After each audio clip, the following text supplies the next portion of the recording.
Up next, we have a very exciting presentation for you coming from Veronica Lynn Harper.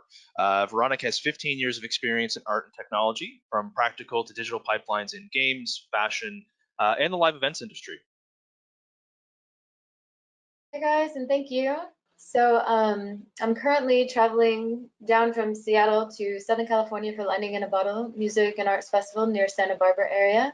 I'm touring LA again to see what life is like. I lived down there several years when I was working for Sony Computer Entertainment in San Diego. I'm testing waters to see what it's going to be like if I was to move back. So it might be time to head back down. Seattle's been a key point in my career where I started my motion capture journey, and I am grateful for the 4 years that I spent up there.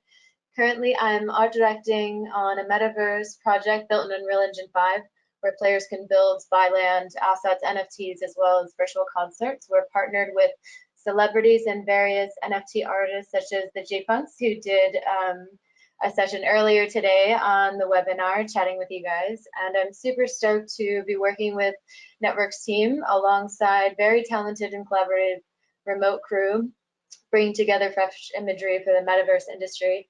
We're stylizing metahumans for futuristic worlds while integrating various partners and industries to our platform. In addition to working full-time, I am also partnered with Xsens, StretchSense, and Faceware as I'm preparing new imagery for digital and practical fine artwork for Patrick Jones Gallery out of Dallas. They do modern, contemporary, and street art from Andy Warhol to Banksy to modern day international up-and-coming artists. I have a few fashion releases on the way and some exciting NFT drops with Xsens. I'm sharing my screen now some of the test samples with their new branding logos. So before I dive in, I'll give you guys a little bit of background, which I hope is inspiring for everybody's independent journeys with motion capture. So I'll give you a little bit of my story. I've been in the video game industry about 15 years. I started my career on the East Coast. I grew up in Pennsylvania, about an hour and a half to New York and to Philadelphia. So my background coming originally from Pennsylvania to the West Coast, but when I was younger, I would watch a lot of performances in Broadway shows and musicals. So seeing the performers and large-scale sets were super impactful in my life, and attending festivals and fairs. So I was around a lot of music producers, singer-songwriters throughout my life, and stories of characters were brought to life in a practical sense on stage. So raw performances and passion was felt and super inspirational. You only have one shot to do those things when you're on a stage like that. So there's many trips also to movie theaters. I had an interest in illustration and drawn animation.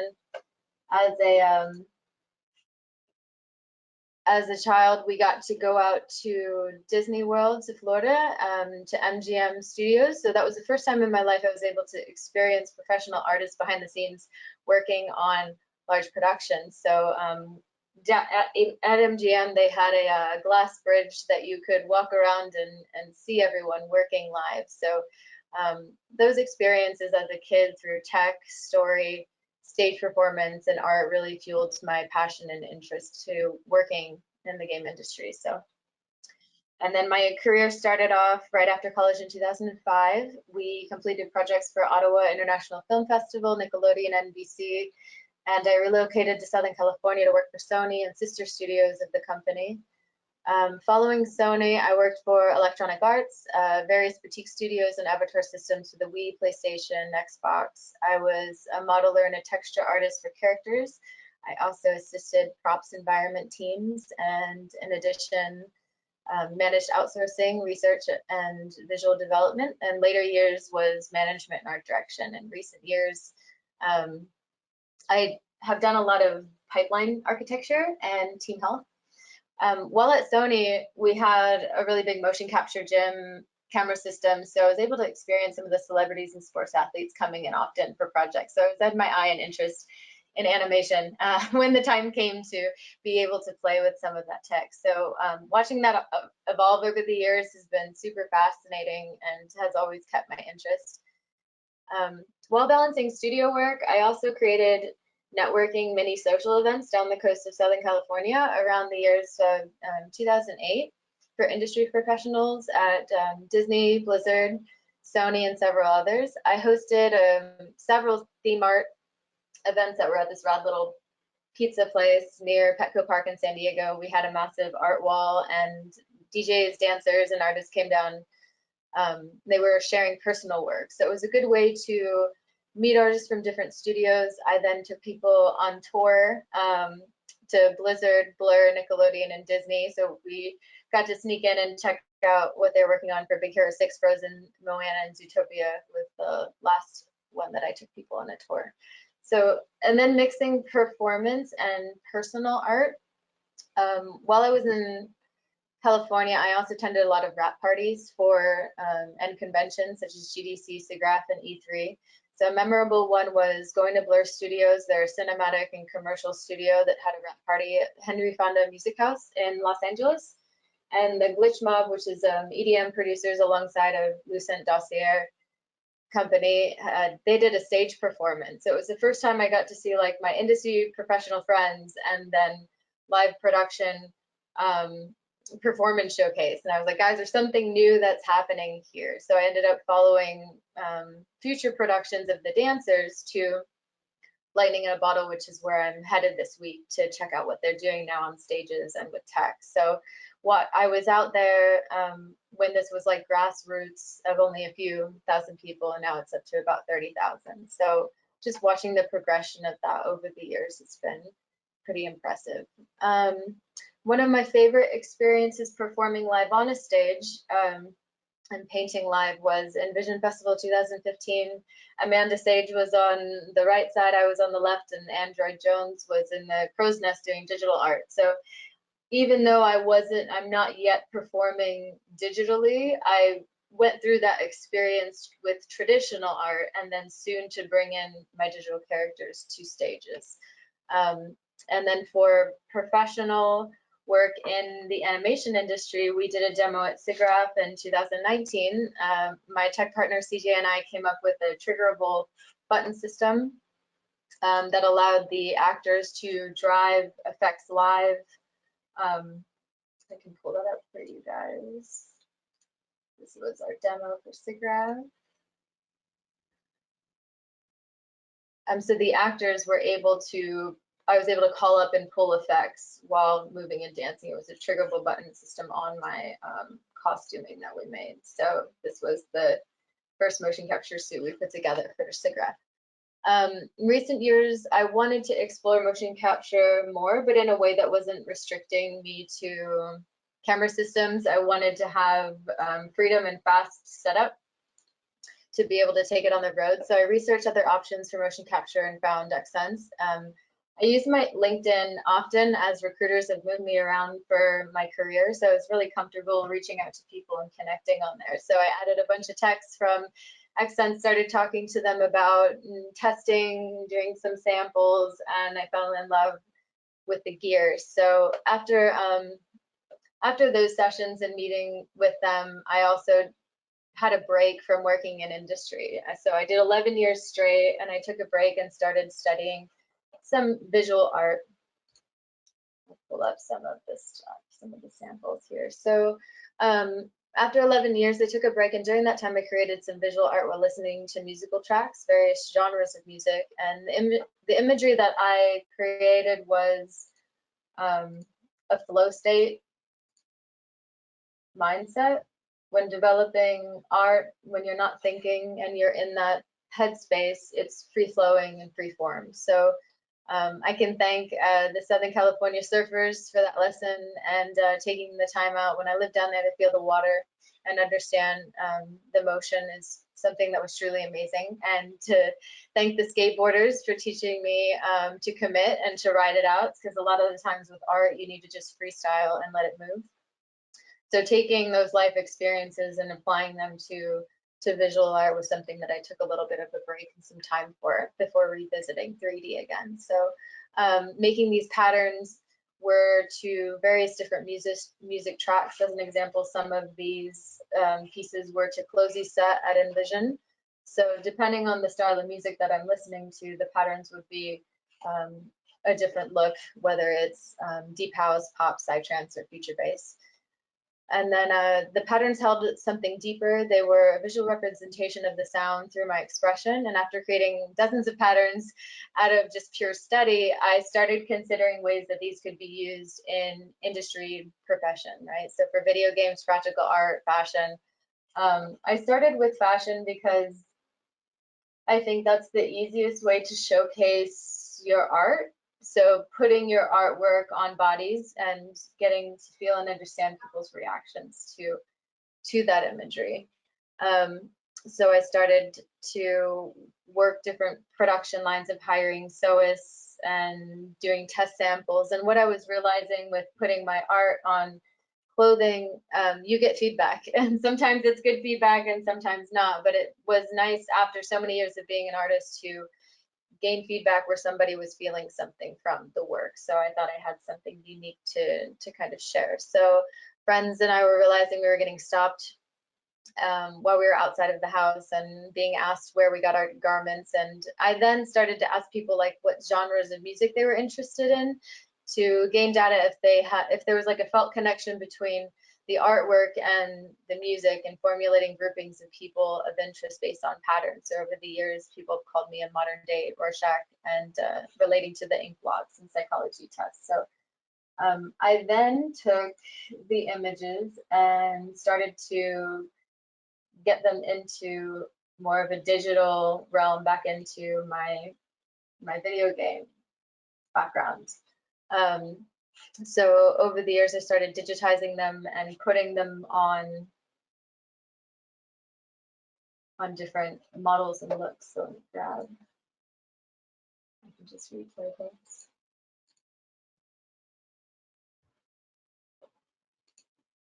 So the most recent character that I'm working on is this digital dancer figure. So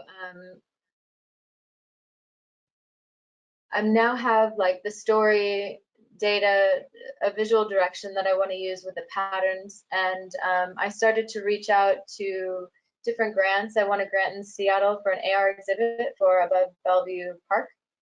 And then I was looking for representation with a gallery. So I found Patrick Jones.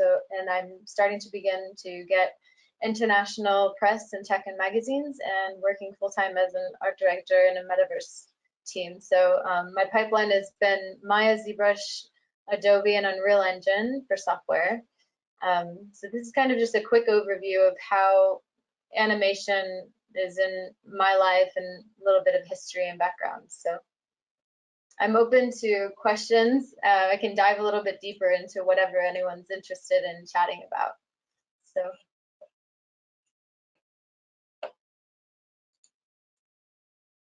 Thank you very much, Veronica. It was an excellent presentation.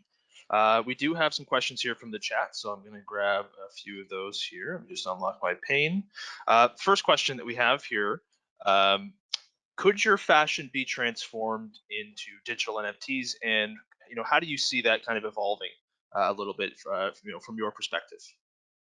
Yeah, for sure. I mean, what's nice about the patterns is they're digitized, so they can be used in anything, whether it's furniture, wallpaper, for stage, and then if we wanted to put them on like a clo for practical fashion, or working with Marvelous Designer to get them into metaverses and other digital worlds.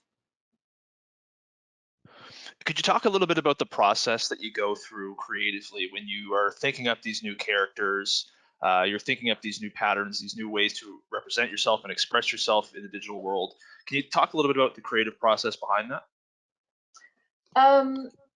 A lot of it just kind of evolves one step from another. So I can pull some of the old imagery here. So it's just a creative journey of kind of like mashing up things together to see what's working or visually interesting. So I came to this character as something I'll be using for the first demos, and that will probably morph into various different body shapes or animals or creatures that would have the pattern systems on them. Got it. Thank you. Another question we have from the chat here. The avatars look awesome. Could they be used for things like live events or dance shows or things like that? Yes, that's what I'm hoping to do next. So I've got everything set up in Maya, and I'm bringing things over into Unreal Engine to start doing some demo tests for digital concerts. And in addition to that, I also want to, why I'm excited to go down to Lightning in a Bottle and meet some of my old friends from doing the stage performances, to see if we can get some of the lighting teams working with live trackers to drive, effects live on stage. So I have my suit with me. I'll be down here for about 2 weeks meeting people and checking out the area. So both practical and digital stages are of interest, yeah. Excellent, thank you. Another question we have here, besides fashion, could you discuss other ways that you bridge the actual and the virtual worlds?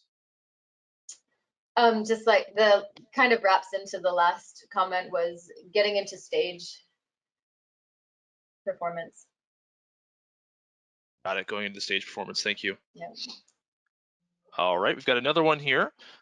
When you talk about the metaverse, are you working / creating full multi-user 3D worlds in Unreal 5? If so, could you talk a little bit more about that? Specifically, you mentioned your background in pipeline with Unreal 5 metaverses, as MMOs.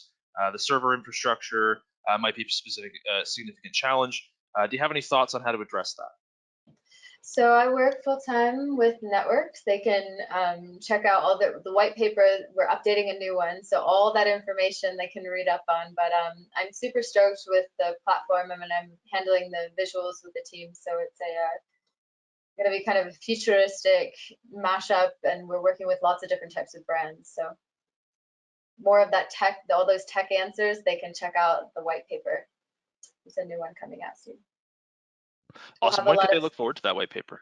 Probably in the next month or two. Over the summer into the fall, there's going to be a lot of new releases from the team and some NDA stuff we're working on right now. So, but super stoked.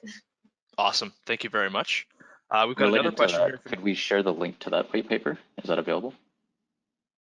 Just go on Network's main website, and it will be updated soon. So there's a little dated information in there they can still read up on. But all the Unreal Engine 5 info will be out in the next few weeks to month. Got it. Thank you. Yep. Another question we have here. Did you find that the longer, slower, and more structured team development structure of video game development to be at odds with your more free-form creative spirit of experimentation? Do you ever feel restricted by technology workflows and the limitations therein? Honestly, working for video games and the structure and working in pipelines helped me really understand pipeline in live events and in fashion. And I think that there, even though it may seem like it's a free-flowing fun something, there's a lot of restrictions and protocol in live events too. So just like we have in games, you have freedom within knowing your restrictions. So. Very good. We have a couple questions here about the hand details. Now, Thomas and I obviously would know a little bit more about that, but we wanted to kick it back over to you here, especially in regards to the fingers. We have questions. Is how did you do the hand details, and very specifically with the fingers? So I'm before working with Xsens, I was actually partnered with Mocap now, who was then bought out by Xsens. So I use Xsens gloves with my Xsens suit. Got it. Okay. Xsens gloves with the Xsens Xsens suit with the Xsens gloves. Yes. Another question. We have a few questions about that gallery. Did you mention when that will be going live? And if you already have, would you mind mentioning one more time for those who may not have heard it? Patrick Jones Gallery is out of Dallas. They're a super rad team, and I signed on with them last year, so they're just waiting till I finish some cool stuff for them. I am working full time, so I'm hoping to have a release with Patrick's team by the end of the year. And I'm also working with AT&T, their Discovery District. That's in Dallas. There's a huge wall that's down there with Gensler. So I'm talking to their teams out in Austin to do some visuals for the big wall. Excellent. Just taking a quick look here. I think we can address one question from earlier as well. Thank you, Thomas. So earlier we had a question regarding what was it? Integration with OptiTrack with Xsens. So for this part of the question, that's starting to get into some roadmap stuff that we can't really share right now. Sure. What I can say about that is with Xsens, we currently have the integration with HTC Vive, with GNSS, these sort of position aiding systems, and that stuff is something that we're always looking to improve in the future. But the second part of this question was also very good, where you asked, let me pull up the question here, I lost it for a second. So Scott asked, what advice would you give students wanting to get into the mocap / performance capture industry? And maybe Veronica, this is something that you could chime in on. Yeah, totally. I mean, self-taught, but also trained by a lot of really badass, amazing people that I've met through working at studios. But before that, I was emailing just famous artists or people that were working in industry or messaging them on LinkedIn, and I would just directly ask for mentors or if they had time to show me something. And before I was even, I was in college, I was emailing Dan Platt, who's like a famous visual effects, he's a modeler for film. So, and he would write me back of like what sculpting tools and stuff that I needed before I even started 3D. So I've always tried to email and message people to learn and find mentorship, and in addition to going to schools that specifically have instructors who are working in industry. So. It's a great answer. I think the last question we have here, there was a mention earlier about an NFT project you were working on with Movella. Someone had asked in the chat, what is that project, and do you know when that's going to be released?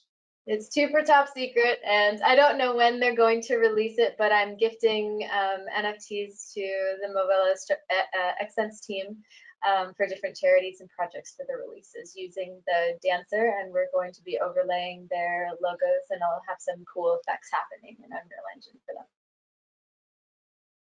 Excellent. All right. And if there are any other questions, Veronica, where can people reach you on social media to ask you some questions? Do you want to shout yourself out there? Yeah, they can hit me up on Instagram, it's fine, or Facebook. And then if you want some help with links or study, hit me up on LinkedIn. Perfect. Excellent. Well, in that case, I think we're going to go to another break here. Veronica, thank you so much for your time. One more Excellent question. presentation. Okay. Go ahead, Thomas. We have one more question that came in. My apologies. Go ahead. This person is asking you, Veronica, are you open for collaborations, for example, with other dance form artists like in India? Yeah. I mean, you guys can show me what you're into, and I'll see if I'm into it. So. There we go.